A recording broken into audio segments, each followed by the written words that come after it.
नमस्कार, मैं Amit Shukla motivational speaker आज आपके साथ कुछ एक आध विशेष विषयों पर चर्चा करने जा रहा हूँ। हम लोग अक्सर कहते हैं कि व्यक्ति को उतना ही मिलता है जितना कि उसके भाग्य में होता है। न किसी को भाग्य से ज़्यादा आज तक मिला, न भाग्य से कम कोई दे पाया। कहावत ये भी है कि देने वाले ने कमी कोई न की और किसको क्या मिला ये मुकद्दर की बात है। अगर मुकद्दर से ही मिलना है तो हमारा या आपका, हमारे कर्मों का, हमारे आपके एक्शन का, हमारी आपकी परफॉर्मेंस का क्या फ़र्क पड़ने वाला है। लेकिन मुकद्दर इतना रिजिड नहीं है जितना कि हम सोचते हैं। उसने भी हमको कुछ ऑप्शन, कुछ चुनाव करने का मौका दिया है। मुकद्दर ने कुछ ऑप्शन हमारे सामने रखे हैं और हम उसमें से कौन सा ऑप्शन चुनते हैं ये निर्भर करता है कि हमें क्या मिलने वाला है। आप ऐसे समझो कि जो हमारी रिसेप्टिबिलिटी होती है, जो ग्रहणशीलता होती है, उसके आधार पर हमको मिलता है। देने वाले ने कमी कोई ना की, किसको क्या मिला ये हमारी रिसेप्टिबिलिटी का सवाल है। एक बार ऐसा हुआ कि बाहर ज़ोरदार बारिश हो रही थी।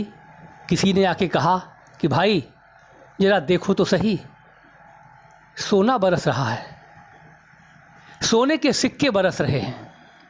इतना ही सुनना था, लोग अपने घर से बर्तन ले लेकर भागे भरने के लिए। एक आदमी के हाथ में कटोरी आई, किसी के हाथ में लोटा आया, किसी के हाथ में थाली और किसी के हाथ में परात। जो व्यक्ति जो लेकर बाहर भागा वही पूरा भरकर वापस लौटा। अब कटोरी वाला कहता है कि मेरे भाग में केवल इतना ही था, परात वाला कहता है कि मेरे भाग में इतना था।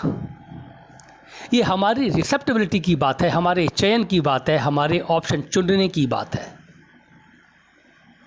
एक मैं आपको कहानी सुनाता हूँ।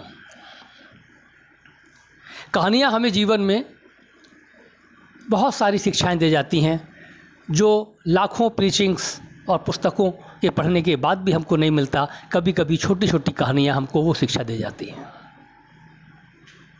डेनमार्क में आज से लगभग 50 साल पहले, उस ज़माने की बात है जब हमारे यहाँ मॉल या डिपार्टमेंटल स्टोर जैसा कॉन्सेप्ट नहीं आया था, लेकिन वहाँ पर ऐसा था। उस डिपार्टमेंटल स्टोर में एक आदमी जो कि पेशे से पेंटर था, वो वहाँ जाता है और एक मूली की गड्डी उसने वहाँ से ख़रीदी। उसके ख़रीदने के बाद उस आदमी ने काउंटर पे बैठी हुई महिला को 20 रुपए का नोट, जो भी करेंसी वहाँ पर चलती थी, वो 20 रुपए का नोट उसने उस महिला को वहाँ पर दिया।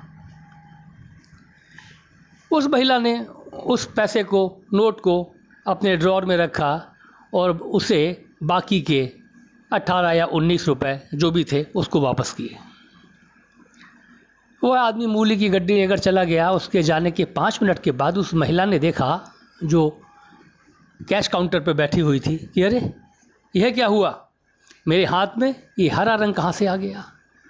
उसने ऊपर नीचे दाएं बाएं कई जगह देखा, लेकिन उसे समझ नहीं आया कि उसके हाथों में, उंगलियों में ये हरा रंग कैसे लग गया। काफ़ी देर पड़ताल करने के बाद उसने ड्रॉर में हाथ डाला और उस नोट को उठाया जो हरे रंग का था और उस व्यक्ति ने दिया था, जो कि उस शहर में एक नामी गिरामी पेंटर था। उसने 20 के नोट पर फिर से गीला हाथ लगाया तो देखा कि उस नोट से हरा रंग छूट रहा था। वो हरा रंग उस नोट से छूट रहा था। इसका मतलब उसे आभास हुआ कि इस नोट में कुछ गड़बड़ है। यह उस ज़माने की बात है जब स्कैनर और कंप्यूटर उतने प्रचलित नहीं हुआ करते थे, नकली नोट आसानी से नहीं बनाए जाते थे।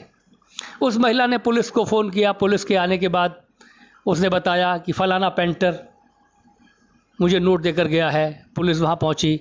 उसके घर जाकर शक के बिना पर उसके घर पहुँचे।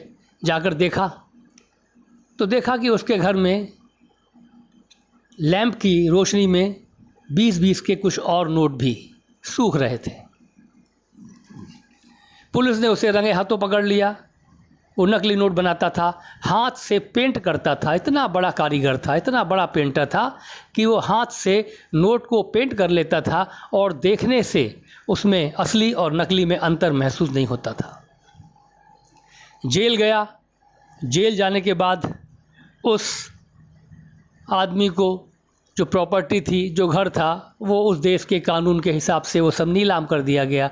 उस नीलामी के बाद उसको जाके जेल में बताया गया कि भाई तुम्हारा घर नीलाम कर दिया गया है और तुम्हारे घर के पिछवाड़े में जो स्टोर बना हुआ था उसमें कुछ तुम्हारी बनाई हुई पेंटिंग्स भी पड़ी हुई थी, और जब उन पेंटिंग्स की नीलामी हुई है तो मेरे भाई वो पेंटिंग्स 50-50 हज़ार रुपये में बिकी है। क्या कहा? 50,000 रुपये। ऐसा सुनते ही उस पेंटर ने अपना सिर पकड़ लिया और बोला कि मुझे पता नहीं था कि मेरी पेंटिंग 50,000 रुपये में भी बिक सकती है, क्योंकि जितनी देर में मैं 20 रुपये का नोट पेंट करता था उतने ही देर में मैं वो पेंटिंग बनाता था। ईश्वर ने मुझे जो कला और जो प्रतिभा दी थी वो 50,000 रुपये की पेंटिंग बनाने की दी थी, लेकिन मैंने अपने चयन के, अपनी सोच के हिसाब से, अपनी मेंटालिटी, एटीट्यूड के हिसाब से वो 20-20 रुपये के नोट बनाए। ईश्वर ने पोटेंशियल दिया 50,000 का, हम प्रोड्यूस करते हैं 20 रुपया। ये हमारी अपनी प्रोसेसिंग, हमारी अपनी समझ, हमारी अपने चयन पे इस बात पर ये सब निर्भर करता है। भाग्य या तकदीर हमारी उतनी नहीं होती जितनी कि हम सोचते हैं। ये चयन हमारे पास होता है। हम कैसा चुनते हैं और क्या चुनते हैं यह इस बात पर निर्भर करता है कि हम क्या चाहते हैं जीवन में। इस बात को रामचरितमानस में तुलसीदास जी ने भी कहा है। मैं बताता हूँ आपको। एक दोहा है कि जल चेतन गुण दोषमय विश्व कीन करतार, संत हंस गुण गहहीं पय परिहर बार विकार।